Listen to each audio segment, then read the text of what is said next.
Well, good morning, everybody, and welcome into the Farzy Show. My name is Marc Farzetta. This is the Steven Singer Studio. We have a lot of Eagles conversation to get in today. Phillies are going to start up a series where we hope we get back to that thing where they were winning series. That was fun when they were doing that. And you know what else we're going to talk about? We're going to talk to our friend Hugh Douglas III.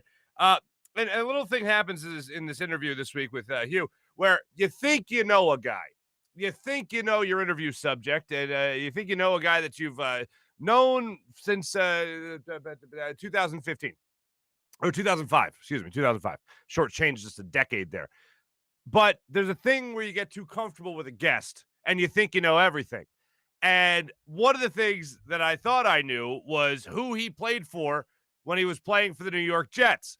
And I explained it in the interview, but just to tease it up a little bit, Rich Kotite was not the last coach that he played for with the New York Jets. And we got into the subject of Bill Belichick and Bill Parcells. And it's interesting. Let's just say that. So don't miss that coming up with Hugh Douglas. He also talks about, our good friend Trey Thomas. He talks about John Runyon getting into the Eagles Hall of Fame. He goes on at length about that and also talks about playing against those guys when he was here in Philadelphia, playing in that great era of Eagles football where you always felt like they were in it. You always felt like they could do something because they were always in it for the vast majority of Andy Reid's time here in Philadelphia. The vast majority of the time Hugh Douglas was here, and Trey Thomas and John Runyon and all those guys from that era. Brian Westbrook, of course, Donovan McNabb. You always felt like they were in it. You knew you were going to have at least a competitive season of Eagles football.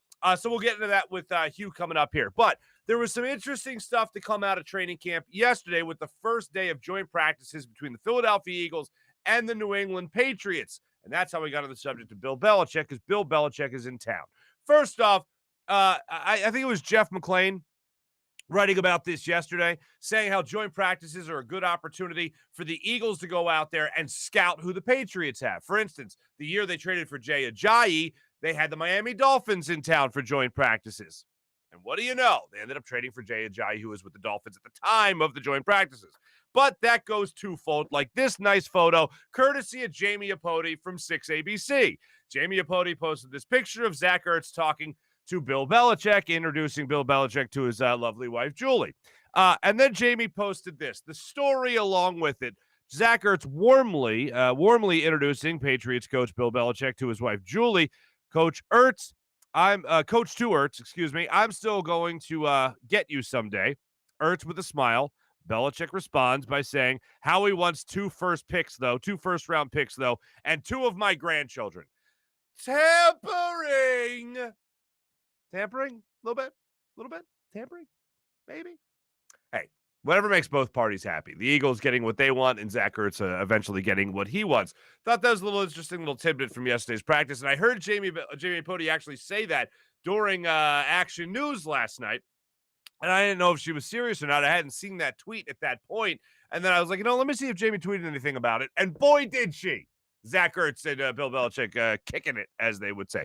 Jalen Mills was back yesterday. Nelson Aguilar was back yesterday. Both are members of the Patriots. Both talked about their experiences in Philadelphia, winning a Super Bowl against the Patriots. It was all warm and fuzzies for the most part. Nelson Aguilar did have a drop at practice, though, yesterday. So he was good everywhere else, but I just knew I had to pass along the fact that he had a drop. But they were both back in Philadelphia yesterday. Jalen Mills says that these guys seem like they have a big chip on their shoulder. There's a lot more confidence in this camp than there was last year, and that's really what it's all about. And yes, the Green Goblin still with the green hair. Just always going to be a part of it here in Philadelphia, I guess. So that's pretty much what happened yesterday at practice. A couple other things took place yesterday. One was one hell of a practice yesterday. One hell of a practice by Eric Wilson, apparently. Eric Wilson had two big plays, both in the red zone. One, he deflected a pass, which was all on him. Good for him. The other, he intercepted a pass from Cam Newton in the red zone, thanks to some pressure up front by Javon Hargrave, the Eagles defensive lineman, Eagles defensive tackle, who is looking to have a big bounce-back year from not playing so much last year. But Eric Wilson had a couple of big plays for you yesterday. Alex Singleton was supposedly all around the football yesterday, including dropping a pass on an 11-on-11 drill from Cam Newton that he should have been able to reel in as an interception. Just a couple of news and notes from yesterday's practice, and Devontae Smith was back in a limited role. How limited, you might ask? Well, when his quarterback, Jalen Hurts, was asked about Devontae Smith being out there yesterday, he said, I forgot he was out there. because he was just limited one-on-one drills, if that, throughout practice yesterday. So a lot of stuff going on. Jalen Reagor had a decent practice, actually going up against Evan McCourty and coming down with a nice bomb of a pass. He had bobbled it a little bit, but he brought it in eventually and was able to come up with a big play for the Eagles offense against the Patriots. So a pretty busy day as far as yesterday did go. Pretty busy day. A couple other things I wanted to highlight was this. Jordan Schultz, mostly known as an NBA writer, has been doing a lot of stuff for ESPN lately. First Take, he's been filling it on First Take. And I thought this nugget was interesting. And if you can make this out, here's what it says. There's a fast-growing sentiment among Eagles players that Jalen Hurts is undoubtedly the franchise quarterback. His work ethic, intangibles, and overall skill level have captured the entire locker room. Players I've spoken with are consistently blown away by Hurts on and off the field. That's some high praise right there. And it's not, notice it's not starting quarterback. It's franchise quarterback. That's pretty amazing. That's quite the jump. I mean, some people are banging drums for the Eagles to at least name him the starter, name him the number one quarterback, whatever you want to call it. And it's uncertain whether or not he's even going to play come Thursday night. But Jalen Hurts, the franchise quarterback. Here's what I like. And this goes back to Adam Kaplan with us yesterday, or excuse me, with us Friday, and I was alluding to it yesterday, that we haven't heard anything about any new reports about Deshaun Watson being traded. We haven't heard. It's really quiet right now on the Watson front, as I said yesterday. And now this story comes out about how players are really taking to Jalen Hurts, how they really like Jalen Hurts. And you saw the picture yesterday with Mac Jones as well about all the Alabama representation in this locker room. Players like them some Jalen Hurts. And that's good to see, because if I have my druthers, he's your QB number one when the season starts, and hopefully for all 17 games this season. Now, he's got to validate that as the season actually starts. Can't get all hyped about just preseason, but he's got to be able to validate that when the season starts up. So we'll see how that goes. Now, speaking of the man himself, Jalen Hurts did address the media yesterday, and he talked about the confidence he has growing in his young receiver. As a young quarterback, getting confidence in his young receivers. Here is Jalen Hurts on that. I think by the day, I've always kind of mentioned it, but I've talked about how repetition brings confidence and it brings comfort, and it's a real thing. And I see it in all of the receivers. I see it in everybody. The more reps they get in the offense, the more we're being coached, the better we are. So it's always an uphill climb, and we just want to continue to take those steps every day. That's all you can ask for. Getting better every single day. He was asked about being able to have these types of practices against Bill Belichick's Patriots, and he said he loves that whole thing. He loves being able to do that, and you really got to look at it as a glass half full type of thing. You're getting an opportunity to take on another opponent. Now, this is going to be an interesting thing, because this is going to come up in my conversation with Hugh today, because he talks about battling Trey Thomas in practice. He talks about battling John Running, although not as often because that's not where he lined up. But he talks about battling those guys throughout practice. And yesterday, Lane Johnson addressed the media where he was asked about Brandon Graham. Brandon Graham came in at the 99th best player in the NFL top 100. We mentioned the guys for yesterday. You also had Jason Kelce on that list, came in at 92, if I'm not mistaken. And Fletcher Cox came in at 63, I believe. So good representation, at least in the top, the 50, what was it, 100 to 50 greatest players in the NFL right now, best players in the NFL right now. And it came out recently as well. I think Pro Football Focus put out this number that Brandon Graham was the highest rated defensive end in all of football last year, or the Eagles' highest rated player last year. The Eagles' highest rated player in all last year is what it was. So all that's great stuff. Lane Johnson has to face off against, has to step to the line against Brandon Graham every single day at practice. And it's the guy he sees the absolute most. Lane Johnson was asked about Brandon Graham's work ethic and facing Brandon Graham every single day at practice. Here's what Lane had to say about it. Yeah, anytime you're going against a great player, that's going to make you better. So anytime BG beats me, very rarely, but he has to earn it. So he knows that. But, yeah, I've been going against him going on my 9th year, and he's a great player. So I know he trains me well, and I train him well. And I think the reward is when I see him teeing off on other tackles and other offensive linemen, I guess I took a little bit of part in that. Same way for him. Are you getting annoyed by him talking? No, he's talked so much crap over the years. It's just I'm just used to it. I love any highlight you can see of Brandon Graham talking smack. One of my favorites was last year in San Francisco, where Fletcher Cox tells him, "Hey man, calm it down a little bit here. It's a big part of the game. You need to calm it down." I think they were coming up on a 4th down, and they wanted to get off the field. And literally, Fletcher Cox is like, "Yo, BG, quiet, man." And BG's like, "Sorry." like if you know, I mean, we've had him on the show, and the man is just high motor all the time. Motor mouth, motor player. That's Brandon Graham in a nutshell. And for Lane Johnson to square off against that, it's no wonder Lane has become such a great player, facing off against him for the vast majority of his career here in Philadelphia. So you have those practice guys that are going to bring the absolute best out of you. One of the things that Hugh talks about is his relationship with Trey Thomas, not just his friends post-career and while they were playing also, but the guy that he would square up against the vast majority of the time throughout practice, and how Trey would try to bring the best out of Hugh. Very interesting stuff that we'll get into in just a minute here. Phillies get things underway tonight against the Arizona Diamondbacks. Late game, 9:40. I'll be up. I don't know what it is. I love the late games. I really do hate sleep. I've always hated sleep. I've never been good at sleep. I'd rather be up doing something. But watching these types of games, the late games, always makes me feel like I'm in some kind of exclusive club. Like, because I know other people aren't up. I know other people are going to bed. And I love it. I bask in it. So I look forward to seeing what they're able to do tonight. I believe Gibby, old Kyle Gibson's on the mound for the Phillies tonight. Look, the Phillies went through that great 8-game winning streak. They had that halted, unfortunately, where they just weren't able to string wins together. And you have a most recent series against the Reds where you dropped 2 of 3. You lost 2 of 3 to the Dodgers as well. Dodgers put a big stop to that winning streak. You got to get back on the winning track. Fortunately, like I said, the worst team in baseball in the Arizona Diamondbacks. You got 7 games against them coming up over the next 2.5 weeks. Now it's time to capitalize, fellas.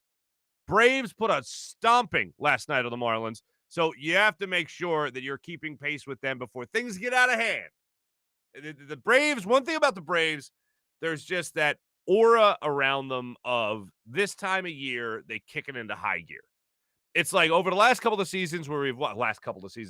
decade, we've watched the Phillies just implode under various managers, and I've highlighted this for you before.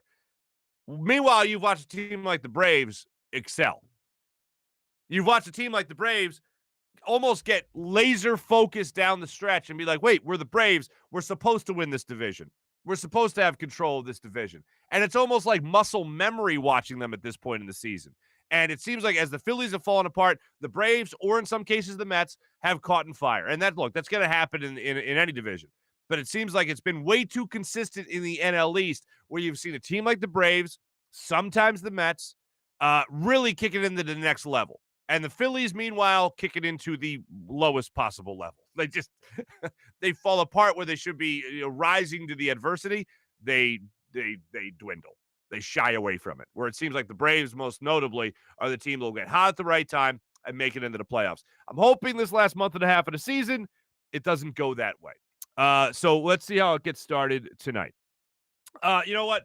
Let me tell you about my good friend Steven Singer of Steven Singer Jewelers. Always fast and free shipping at IHateStevenSinger.com. So do what I do. For all your big jewelry purchases, make sure you trust Steven Singer Jewelers. When you walk into Steven Singer, you know what you're going to be able to do? You're going to be able to go out there and you're going to get taken care of by a real jewelry expert every single day. That's right, a real jewelry expert every single day. So do what I do. Trust Steven Singer with all your big jewelry purchases for everything that you need. Because when you go to a jewelry store, sometimes you can feel intimidated. You're not sure what you want. You're not sure if you can trust the person behind the counter giving you the right price. Well, how about this? You get the perfect price every single day at Steven Singer Jewelers. The perfect price every single day. And a real jewelry expert will make sure you feel comfortable looking at all the inventory. And you know what else they got? They got the Ready for Love diamond engagement ring. So if you're looking to get engaged, they can't make it easier for you to do that. And that's why some people say, I hate Steven Singer, because he makes it so damn easy to get engaged and so easy to go out there and get the piece of jewelry that you want to buy for that special someone in your life. Do what I do. IHateStevenSinger.com. Without further ado, on this happy Hughes Day morning, let's get to our good friend Hugh Douglas, formerly of the Philadelphia Eagles, right now 92.9 The Game in Atlanta, as he joins us on the Rothman Orthopaedics guest line.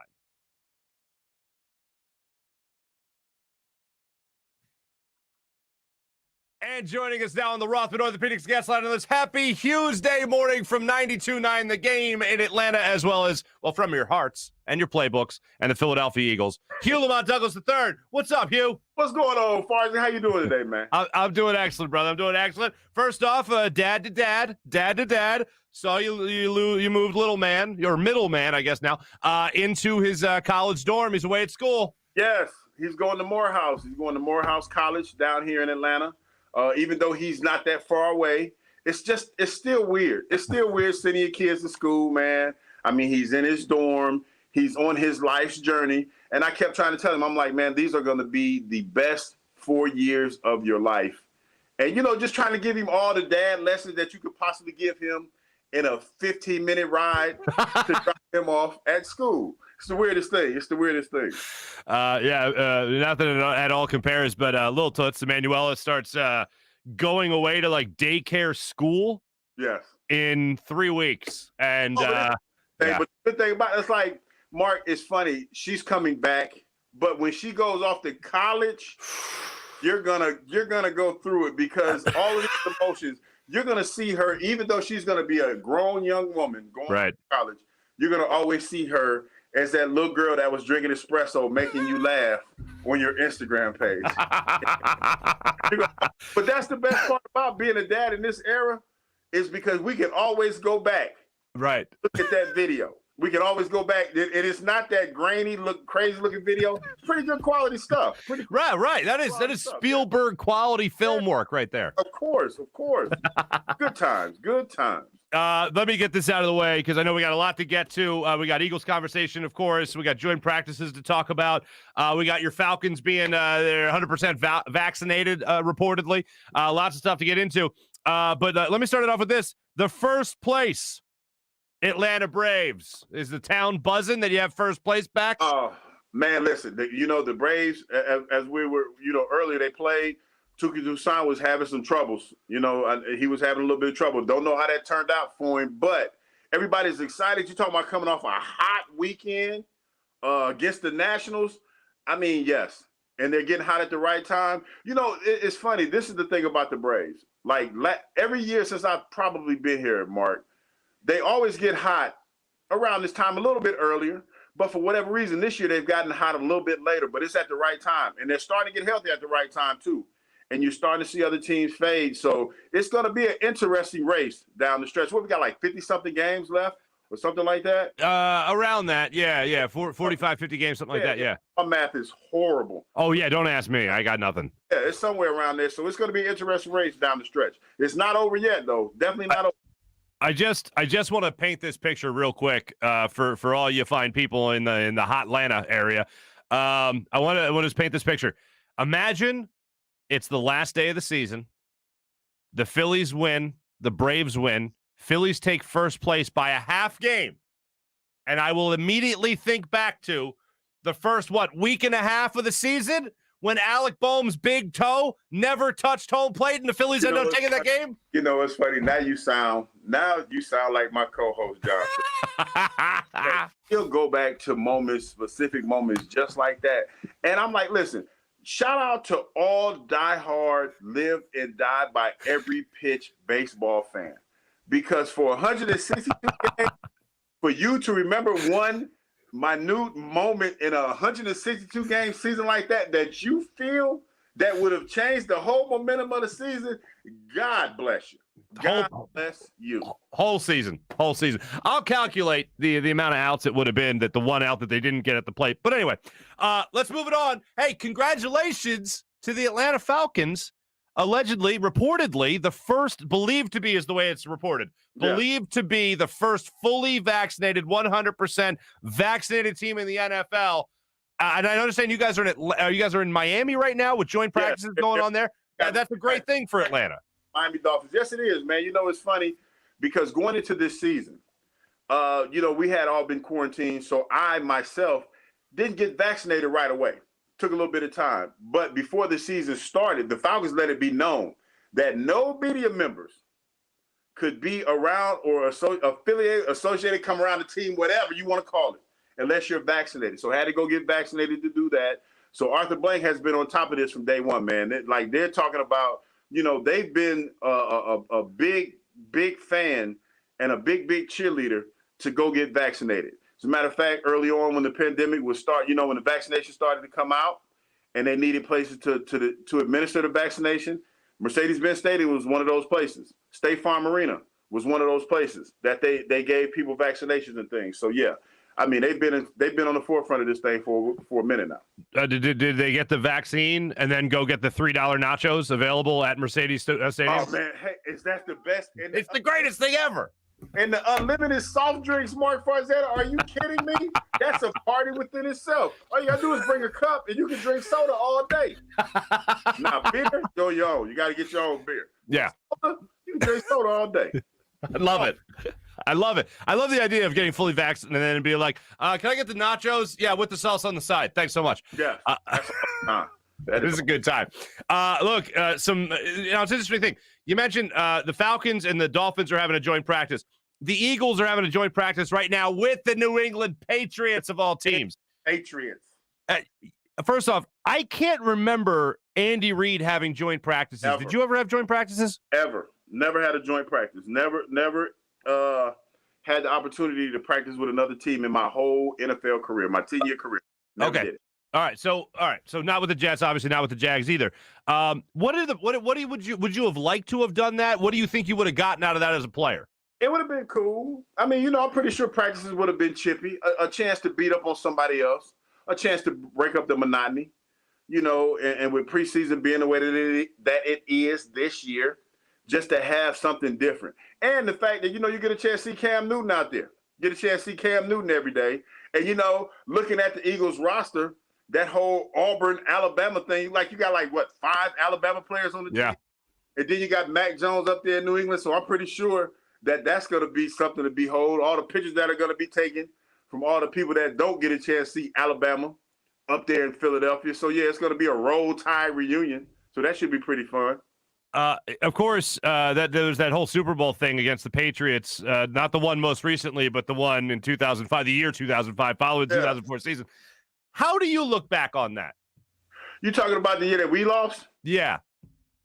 I mean, man, listen. When you look at Bill Belichick, do you admire him, or are you like, oh, that bastard? He's a hell of a coach.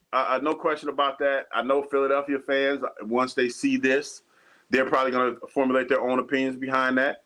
I'm okay with that. Everybody's going to look at it differently. But when you look at what they were able to accomplish, man, they are the reason why people are so spoiled when it comes to championships and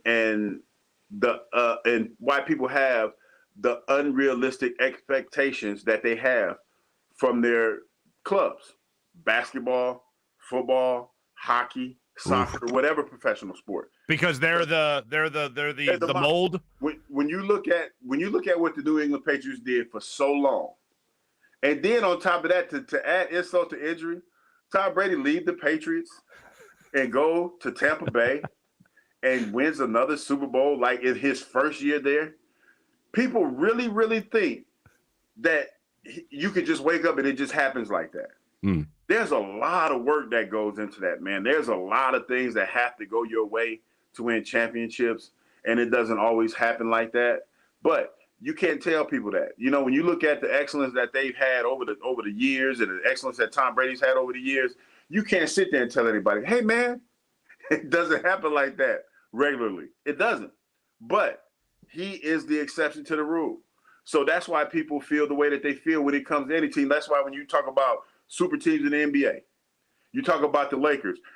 Even though they're a lot older squad, I would be willing to bet that they are the favorites to win the championship next year because of the players that they've amassed, regardless if they play together or not, just because of the talent that they bring to the table. That's what it is, because people tend to forget about all the intangibles that go into that. And one of the biggest ones was last year. Think about it. The Lakers were injured. They got injured down the stretch. They were banged up. LeBron was banged up for a long time, and they were injury riddled throughout damn near the whole season.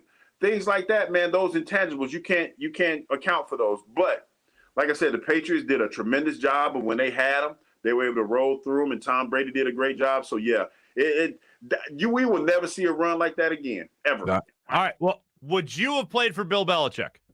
Would I have? Probably in my older career. Yeah. Okay. So in your latter stages of your career, you played. Because there's no, like, for me, like, even though I got drafted by the Jets, I would probably say I'm more tied to Philadelphia, to be honest. So it's not like, I don't think it would have been any conflict as far as going to play for the Patriots, as opposed to, say, probably playing for the Giants. Gotcha. Something like that. So it would have been no conflict. And I think at that point in my career, I probably would have better understood Coach Belichick, because in my younger days when he was with the New York Jets, couldn't stand him at all, because I felt like they had a formula and a way of doing things that I just didn't fit, and I didn't like that. Wait, well, I'm sorry. Did you guys overlap? You guys didn't overlap. Yes, they were there. He was the coach in, I think it was, I want to say 98, for like a half a day. That's right. Okay, because he was the coach for like half a day. Right, and then what did he do? Parcells came in and became the coach, and Belichick became the defense coordinator. Okay, all right. Because I thought you started under started under co-type. Right. Okay. All right. Yeah. That's where I'm missing it. Okay. Yeah. All right. That's fired, and they brought in Parcells. Oh my God. Yeah. So yeah, but as a young player, didn't know any better. I thought it was all about me. So yeah, as I got older and realized, what he was trying to accomplish, yeah, I'd play for Coach Belichick. All right. So can you give me an example of you and Belichick butting heads early on, or just not getting what he's doing? They had me playing in a 3-4 defense, right? So I was the defensive end in a 3-4, but as you know, in a 3-4 defense, you're playing head up and you're two-gapping. So you have a two-way go. That means you had an A gap and the B gap, respectfully. And wherever the ball goes, that's where you're supposed to shed your guy and protect that gap. I was out there freelancing.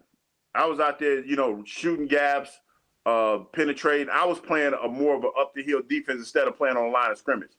And that was not what they wanted me to do. So I was breaking down the integrity of the defense when I was out there. And I was just being unruly. It was a couple times. I remember we played the Cincinnati Bengals and we won the game. And he went to shake my hand, and I just kind of looked at him and walked away. Like I was that guy. I had a little bit of an attitude because I was out there getting my head beat in every week by guys that were like 3 or 4 inches taller than me, and I weighed by at least 60 pounds. So I was not a happy camper. I was definitely not a happy camper to be going into that heavyweight bout every week. So yeah, I had a little bit of an attitude. And that's why they shipped my ass to Philadelphia. See, I always remember, like, whenever Kotite would get brought up years ago, you would always sort of defend Kotite because he's the guy that drafted you. Yeah. And I always forget that he wasn't the one that traded you. It was Parcells and Belichick, of course. Yeah. I remember because he was like, hey, I was like, but wait a minute, Philadelphia. He was like, hey, man, it's out of my hands. I was like, that mother, yeah. But it all worked out, man. It all worked out in the end. So I'm not mad. That's hilarious. Have you had any interactions with Bill Belichick since then, other than the playing against him in the Super Bowl? I've seen him and I've talked to him, and water under the bridge. Because I think at that point we both have grown since that situation. Haven't seen him prior to me retiring, so I haven't seen him then. But yeah, I saw him a few times and we spoke. So yeah, everything was cool. Everything was copacetic. You would have been a better match later in your career, the older and wiser. You understand what the situation was. Right. Didn't understand it when I was younger. Gotcha. Understood. So I have to ask you this because this is incredible. A good friend of yours, a good friend of mine, is one of, and we'll talk about another one as well, but Trey Thomas gets into the Eagles Ring of Honor, the Eagles Hall of Fame. Your reaction to the news of your good buddy getting into the Ring of Honor there? If Trey's watching this, hey, Trey, I helped you get in the Ring of Honor, right? If it wasn't for me, there would be no you. Seriously though, man, all jokes aside, like Trey was my sparring partner for all those years that I was in Philadelphia. He used to always say iron sharpens iron. And that was the truth, man. He made me a better player. Trey used to cheat in practice, though. Trey, and he know he cheated because Trey, we used to do one-on-ones, right? So Trey would keep score. I'm trying to work on my game. Trey would do stuff in one-on-ones that you would never do in the game. You would never do them because it was just like you couldn't do it. And I would look at him like, dog, what are you doing? He's like, hey, man, we out here trying to win. And I was like, wow. So I like going to one-on-ones against Trey, but I didn't because Trey get in that mode where he wants to just get a win for the day. So the ball will be high and he'll just jump set. And I'm like, what are you doing? He'll just jump and grab me. And he's like, oh, I won. And I'm like, dog, we're working on pass rush. And so now I have to defend what he's doing. So he might fake and jump set and I might jump. It was like, I won that one too. Oh, man, whatever. You know what? Let me go against somebody else. So whoever I went after I went against Trey, whoever was after him, oh, he got the business.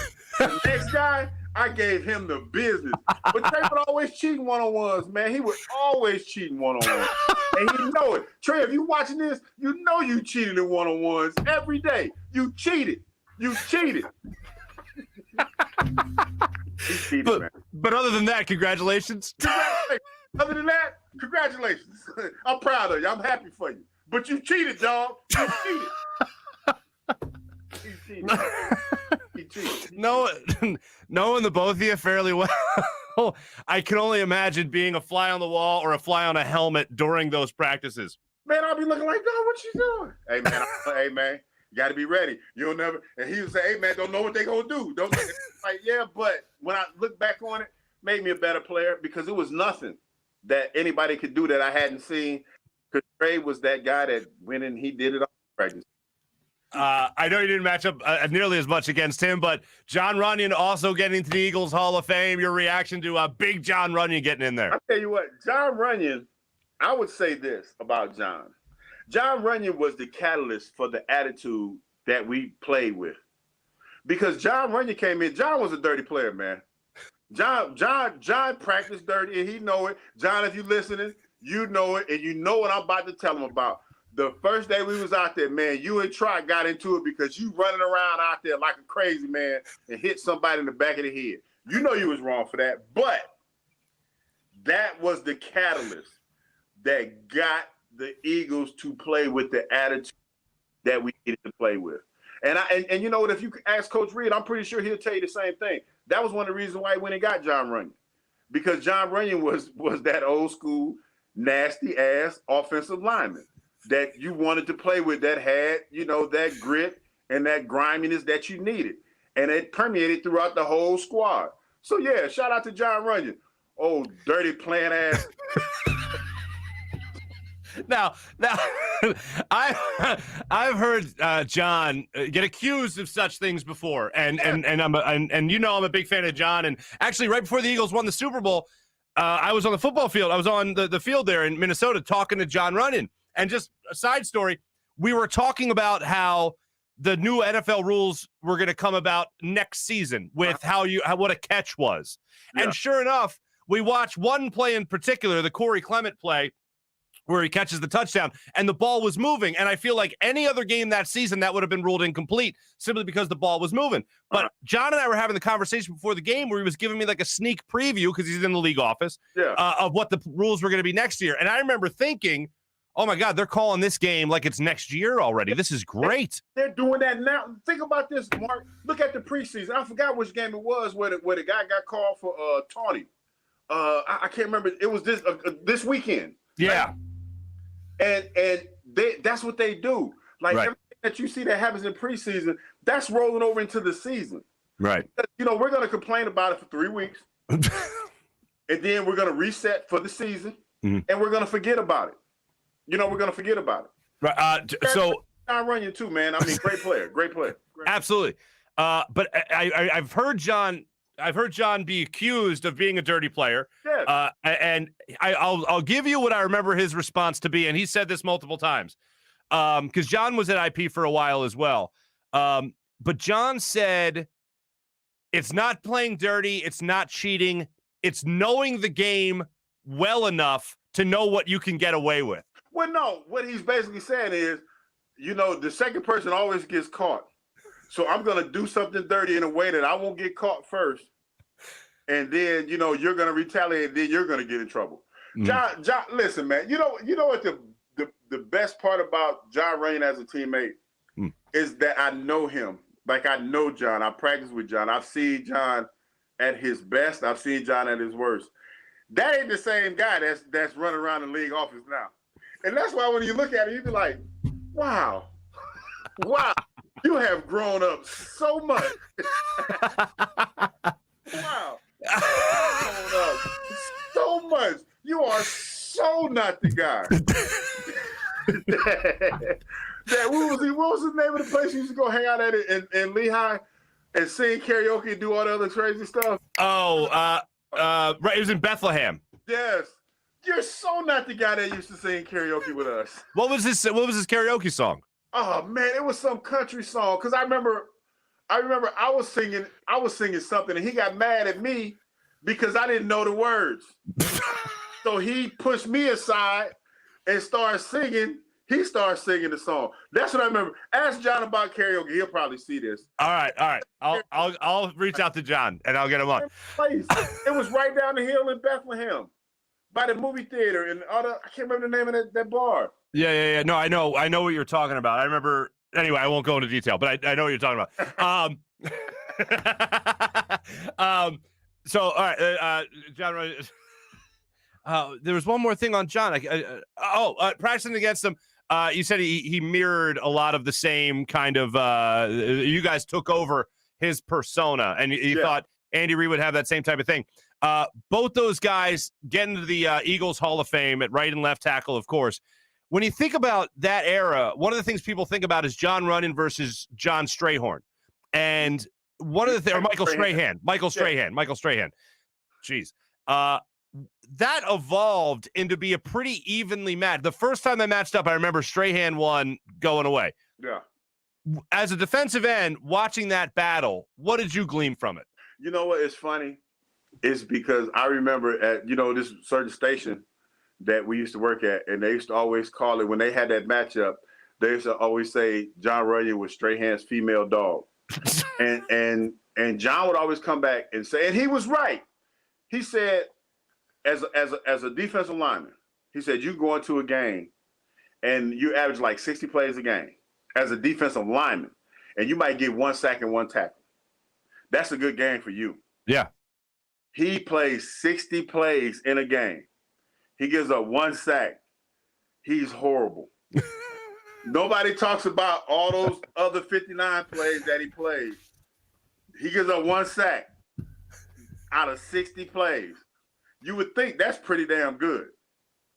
But not a bad percentage. That's not. It's not. And think about that. If you go through the season and going against some of the guys that he played against, you give up 8 sacks a year.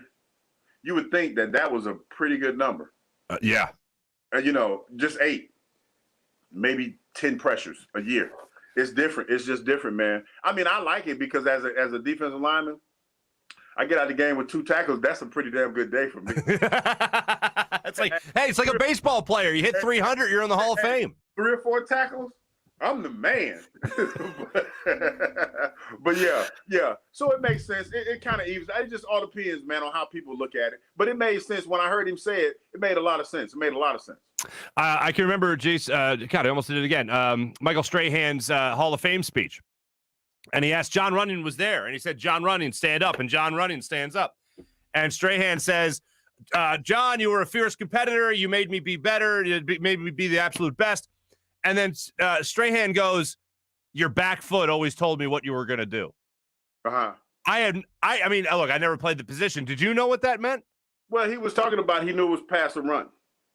Oh, wow, okay. John said. He knew the way that John said. And you know what? To be honest, man, listen, I'm not taking anything away from Michael Strahan, but me and Michael Strahan played the same position. Like, he started out as a right defensive end, and he moved to left, and he became a monster. He became a monster over there. And when you think back on it, some of the most epic battles that he had was against John Runyon.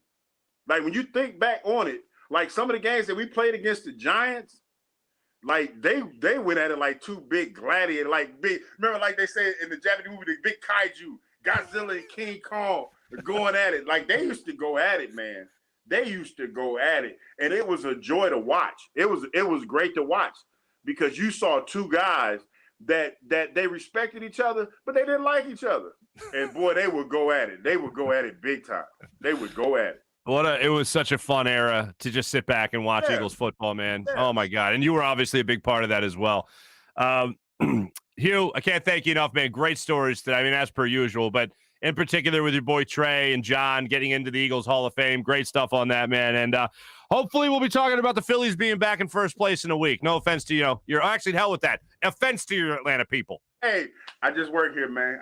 When it comes to stuff like that, when we're talking to Philadelphia, I just sit back and I just enjoy the ride. Ladies and gentlemen, on this fine Hughes Day morning, happy Hughes Day, Hugh Lamont Douglas III. Holla! See you, buddy.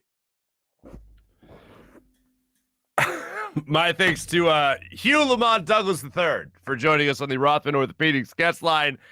That's the most fun I've ever had interviewing that man. Of all like what we've been doing 6 months of talking to him almost every Tuesday except for I think one over 4th of July weekend. That was the most fun. That was that was a lot of fun to talk to him. The way he talked about John Runyon, just let me get this out of the way, is there's so many athletes I've seen. The one that jumps to mind is Ron Hextall. Like the guy you watched in his career is not the guy that you're seeing post-career. Like anytime I see Ron Hextall in like a suit and tie and speaking all mild-mannered like to the media, especially when it was the Flyers general manager, I'm like, aren't you the guy that tried to kill Chris Chelios? Like that's what comes to mind when I see John Runyon and getting to know him after his playing career, and I got to know him a little bit while he was playing as well. He's not that businessman that we see today. It's just such a different thing, and it's hilarious in a way. Just to think, like, when I was in that mind, like, as a player, not that I'm a player, but thinking as if, like, putting yourself in that perspective, you got to have this mentality of doing whatever it takes to win.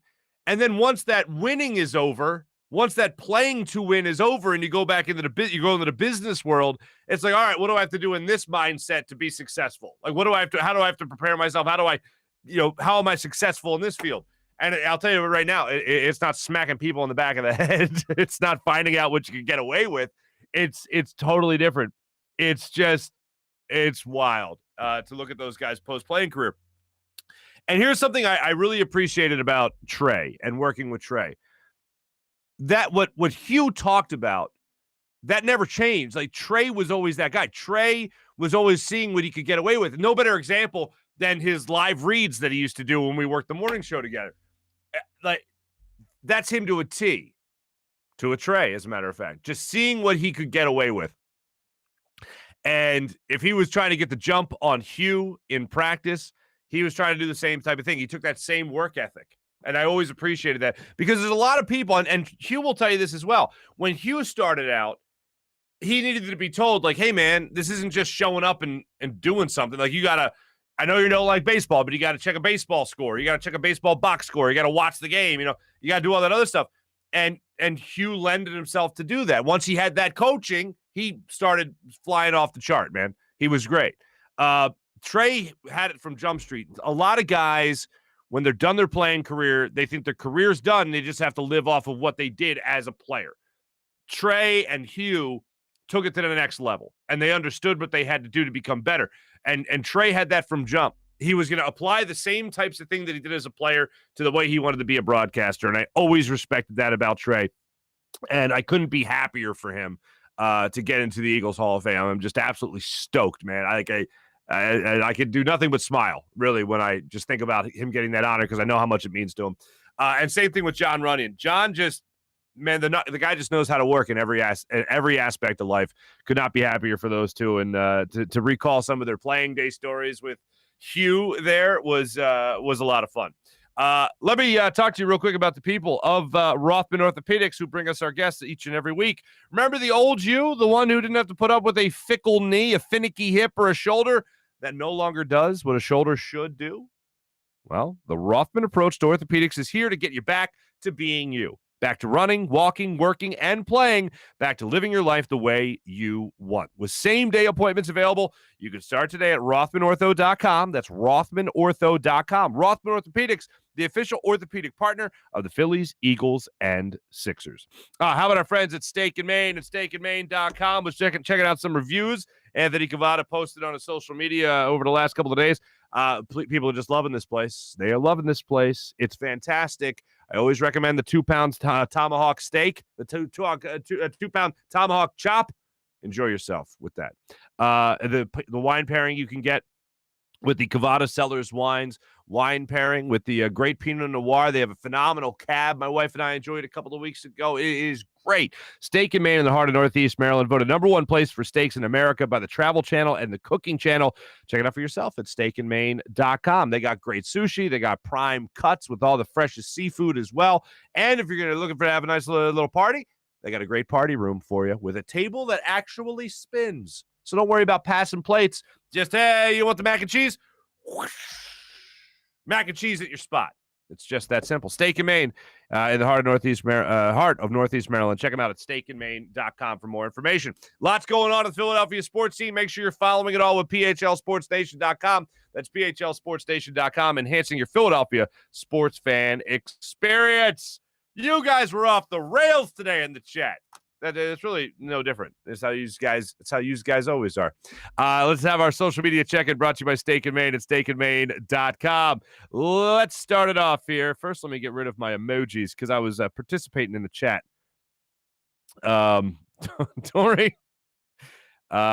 during the conversation today, and I am totally a boomer right now. I'm not able to hide anything. Whatever. Here we go. Let's get involved here. All right, let's start it off at the top as we always do, ladies and gentlemen. And who leads off for us today? Ronald Graber, Farzy fam. What's going on there, Ronald? We got Thomas checking in. We got Sean. Happy Hughes Day. Get Tank on with Hugh. That would almost be too much fun. I feel like I don't feel like I deserve that much fun in my life, but it would be crazy. That would be an epic show. I will tell you, because, and Hugh doesn't know this, and I haven't told him this, but Trey really wants to surprise Hugh. And Trey reached out to me to try to set that up a while ago. And I thought it was happening. It didn't happen. We ended up having to record late, and Trey couldn't do it, so it didn't match up. But one of these days, we are going to pull that off, I promise you. That has been in the works for months, and Trey has just been swamped with everything at IMG, trying to coach up his athletes and everything. And even talking to Hugh about it before I hit record, because we usually catch up, he's been trying to get a hold of Trey, and even that's sporadic. Like, it's just, the man's just crazy right now, busy. So I do want to set that up at some point. I think, maybe one day Hollis and Hugh would be a fun time. A little H&H right there. Don't speak about Bama. They do have a lot of Bama players. Mally, good morning. Dan, good morning. April, good morning. Julian, Sal, what's happening, Sal? Mally saying, I think Mark should let the beard and hair grow until the Phillies make the playoffs.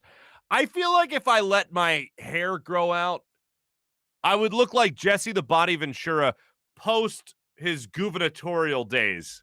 Minnesota, was he governor of Minnesota? Yeah, Minnesota, I think it was. Where he looks like a conspiracy theorist, that type of guy. Those days of Jesse the Body Ventura. That's where I think I'd go. And yes, he got out of shape, so I'm not flattering myself. Just for the record, for people that haven't seen Jesse the Body in a while. Or 7 years if you do the Farzetta education plan. What? I graduated in 4 years. I took a winter class to make sure I did. That's from Sal. What's up, Sal? Sean's checking in. What's up? Gabe, Hugh's hair is looking good. It's growing in nice. My man's hair is growing in real nice. Cody's checking in saying he feels like the Braves are going to steal it. I hope not. We're going to talk about them in a second because we got the morning rush coming up. And we're certainly going to touch base on the Phils, no pun intended. And especially the fact that the Phillies, how far out of first place they are right now. because the Braves won last night while the Phillies were idle, unfortunately. Mets are a mess. They certainly seem like a mess. I feel like they're going to fall by the wayside. I feel like it's going to come down to the Phillies and the Braves, and hopefully the Phillies do that. Jerry's saying, wait, 100% vaccinated? Yes, that's right. The Atlanta Falcons are the first team to reportedly, allegedly, be 100% vaccinated. Now, why is it alleged? And why is even the report believed? The report says on ESPN, believed to be. The first 100% vaccinated team. I say good for them. Good as someone who's vaxxed. I say good for them. As someone who thought he almost got COVID again, because I don't know if I told you guys this. I had to, when I got back from Colorado, somebody in Colorado tested positive when I was out there in the family reunion. Somebody out there tested positive for COVID, and I didn't find that out until after I got back. I didn't have any symptoms or anything like that, but I wanted to do my due diligence and get tested again. So I had my third COVID test in 2 weeks. And let me just say this, the bottom of my brain has never been cleaner. I'll say that. But it came back negative, fortunately. The person that tested positive lives out on the East Coast, and they still haven't been allowed to fly back yet because they went for another test to see if it passed through the system and all that stuff, and they were good. It still came back positive. Now, from what I understand, you could test positive for a while but still not be, contagious? But the airline told them flat out, you cannot fly back with us until you have a negative test and you're symptom free. So I'm hoping that happens for that person. But I totally attribute being vaccinated to only having scares and not actually getting it. So yeah, I recommend it. Hertz is not the guy. Carter's checking in. Look, I'm still not like in a situation where I'm like, 10-year contract? There you go, Jalen Hurts. Here's a pen. But I'm getting excited for the season. And the more and more you go down this line, you don't think you start to think that maybe a trade isn't going to happen, that maybe Deshaun Watson is not coming here, that maybe you're actually going to go into the season for the one-year audition with Jalen Hurts. He's got a lot to compete against, especially with it looking like Carson Wentz is actually going to start the season for the Indianapolis Colts, which means he has a better opportunity to get 70% of the snaps, 75% of the snaps, and have that first-round or second-round pick conditionally turn to a first-round pick. So he's not only competing against trade rumors with Deshaun Watson or trade reports, he's also competing against the fact that you're going to have 3 first-round picks next year to do whatever the hell you want. If another hotshot quarterback's out there, maybe the Eagles try to trade up and get him. So that's also what you're competing against if you're Jalen Hurts. You're not just competing against Joe Flacco at camp. You're also competing against what could happen in the offseason.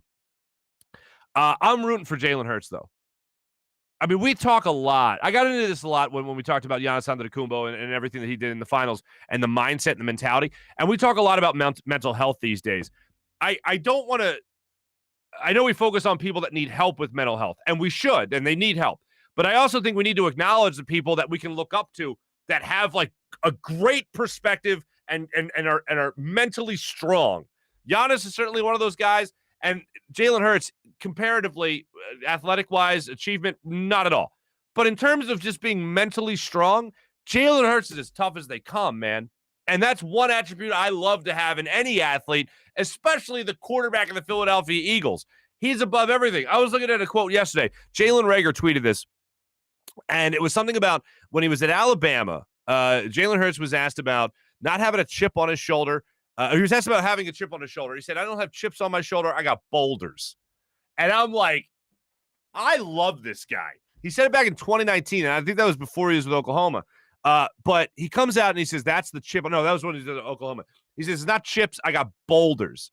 And right now, I think Jalen Reagor is taking a lot of that into account as well because he feels like he's being doubted tremendously. All he hears about is how much he's been shot down about that Justin Jefferson should have been here and not Jalen Reagor, and which, by the way, is still where I go. But anyway, I still think Jalen Reagor could be a really nice player in the NFL.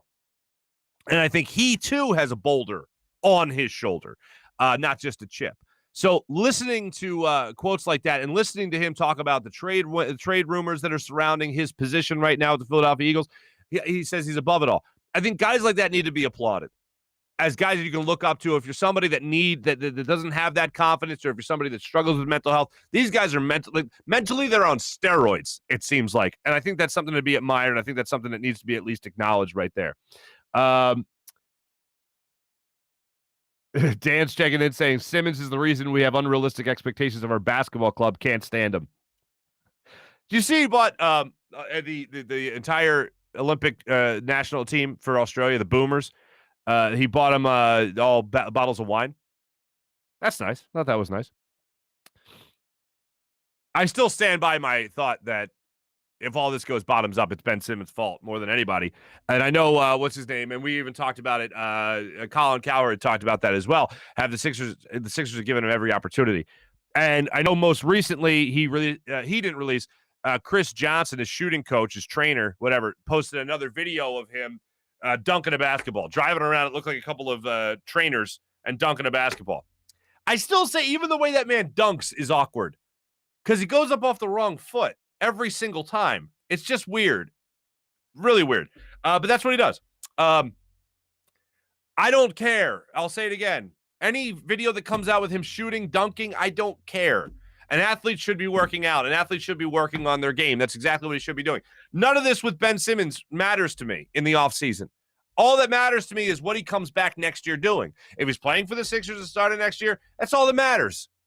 The fact that if he comes out next year and he's a different player with a different mindset and he's hitting his free throws, that's all that matters to me. I hope he's working on it in the offseason. I certainly would hope that. But if he's not, then shame on him. But I think he is going to work on it as long as he applies it. Because that's the bigger issue for me. It's the fact that I know he can shoot. I know he has a better, prettier shot than Giannis. And yet he just won't do it. I know that he can. It bothers me more that he won't. Because that's a conscious decision not to do it for some stupid reason. But anyway, I don't want to go too much on Ben Simmons today. What's Sal got going on here? Sal. No, I did not rip a bowl last night.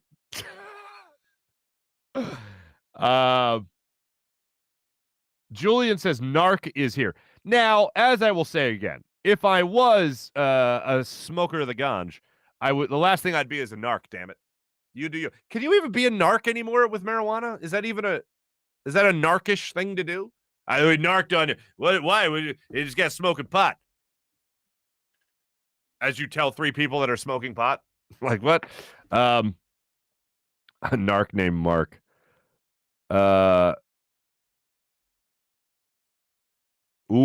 April. This is a good one. All right, there's 2 people I don't trust. One, people from the Midwest. They're just too damn nice. And the other, people that refer to Gatorade as the flavor. April, this is a great point. People that refer to Gatorade as flavor are psychopaths. All right? It's red, it's blue, it's yellow, it's orange. All right? It's not fruit punch. It's not, what's the other? Arctic Blast. Arctic Blast, I think is the other one.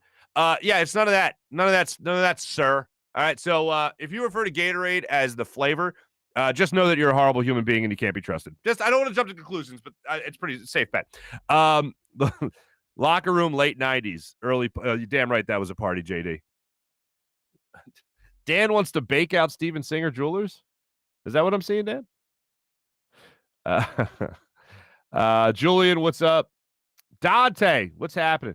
I always feel like Dante lurks in the chat and then pounces later on. I appreciate that, Dante.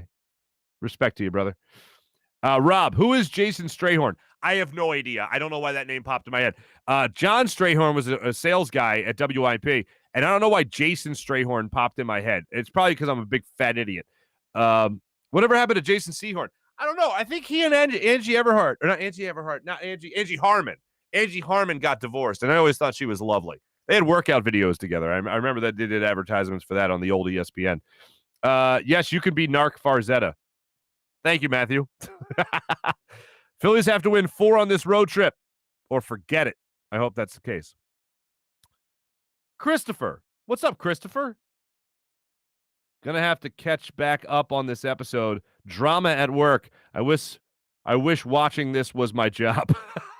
Dan, best of luck to you, my friend. Best of luck to you. Thanks for everyone that checked in on our social media check-in. Brought to you by Steak and Maine at steakandmaine.com. Always good seeing you guys. Have the comments. I'll roll in. Now let's get to our morning rush, brought to you by Sky Motorcars and SkyMotorcars.com. Carly Lloyd, American hero, Carly Lloyd, retiring from the United States women's soccer team after a prestigious career. I have one Carly Lloyd story for you, Carly Lloyd story from Delran, New Jersey. I have one story for you, and yes, I am a big fat idiot. Just to further evidence of that, Carly Lloyd was on 700 Level Show, a show I used to host on NBC. And first off, apparently her publicist didn't tell her she was doing 2 interviews, and they worked it out, whatever. So the bit we were doing, real original, my producer had it set up where we were going to play FIFA together.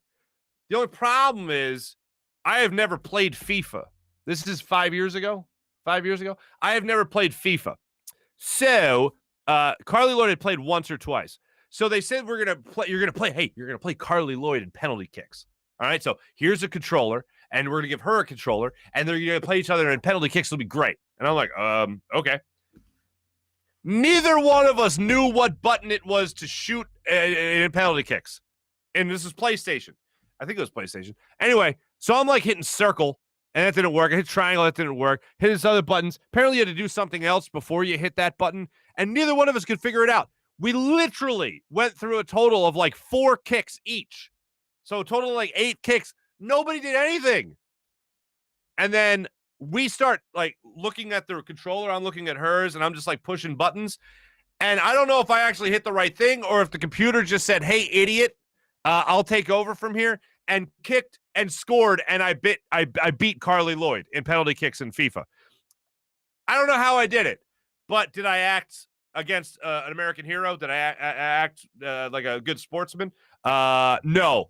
I ran around and all but took my shirt off, sliding on the ground, celebrating the goal, as Carly Lloyd looked at me like, why the hell did I agree to do this stupid interview? But anyway, she's a great athlete, and I wish her nothing but success in her post-playing career.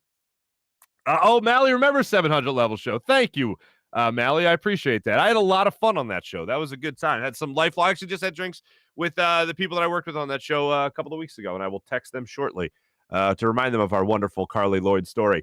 Oh, boy. I'm going to end the show on a picture that I teased yesterday. It's coming. It's coming your way in just a second. Phillies right now, a game and a half out of first place. Kyle Gibson, like I said earlier, will be on the mound tonight against the Arizona Diamondbacks. Looking at the standings right now, all right, the Phillies are at 61-57. The Braves are at 63-56. Phillies, like I said, a game and a half out of first place right now in the division. The Arizona Diamondbacks have 38 wins. They are 38-81 on the season. Their run differential is the by far worse than the National League. The only team that's worse than them is the Baltimore Orioles. They are at -208. The Diamondbacks are at -173. How terrible is actually, you know what? The Pittsburgh Pirates, are the worst. They're second worst in baseball. So that's pretty god awful. That's what the Phillies are going up against right now. The Pirates, Pittsburgh Pirates, always seem to be giving the Phillies trouble, but Arizona Diamondbacks, 38 wins on the season, fewest in the National League, tied for the fewest in all of baseball with the Baltimore Orioles. This is a series that the Phillies just have to rout. I'll consider this a get-right series for the Phillies, and hopefully Kyle Gibson is the guy that starts it off on the right foot for the Phillies tonight. I will end our morning rush on this. Ladies and gentlemen, I was considering saying at the start of the show, if you guys are good today, I'll give you the handlebar mustache pick. And I thought, well, what am I, a third grade teacher? So regardless, you guys have been awesome today. Without further ado, ladies and gentlemen, there are 2 things in this picture. One you will love to see. The other you'll go, oh, God. One is the World Series trophy. The other is me. Ah! So this is the picture that our dear friend Natalie Eganoff was talking about yesterday about my handlebar mustache. It's impossible for her story to be true, all right? Because I did not shave this handlebar mustache into my face until the morning of that Wing Bowl in 2009. So that would have been February 3rd, 2009, I guess. I woke up that morning and I said, hey, it'd be hilarious if I shaved this goatee into a handlebar mustache, because I was going to get rid of the goatee anyway. But I thought, it's Wing Bowl. There's nothing classy about this. All right. As the guy that used to organize the wingettes for the event, the girl would say, like, I'm going to bring class to the Wing Bowl. And I'd be like, good luck with you. Good luck with you. Good luck to you on that. But I was like, you know what? It'd be hilarious if I just shaved that into my face. And there it was. I did it the morning of Wing Bowl. What Natalie remembers is that I had a goatee when I hired her in the promotions department at WIP. And the first event she worked was Wing Bowl, where I had that mustache. So she is confusing the times, people. She's confusing the times. Thanks for watching. Thanks for listening, everybody. Blast with you as always. Make sure you subscribe on YouTube. Make sure you subscribe wherever you get your podcasts as well. Hit us up whenever, and we'll continue the conversation. Be back with you tomorrow morning with some more Eagles conversation. Hopefully talking about a Phillies win, going back in the right direction, and hopefully just being a game and a half out of first place. Hopefully they'll pick up on one on the Braves tonight. Thanks for listening. Thanks for watching, everybody. My thanks to Jim Hyden, producer of the program. This is a Buzz Sports and Entertainment production. My name is Marc Farzetta. Have a great rest of your day, everybody, from the Steven Singer Studios. See you later.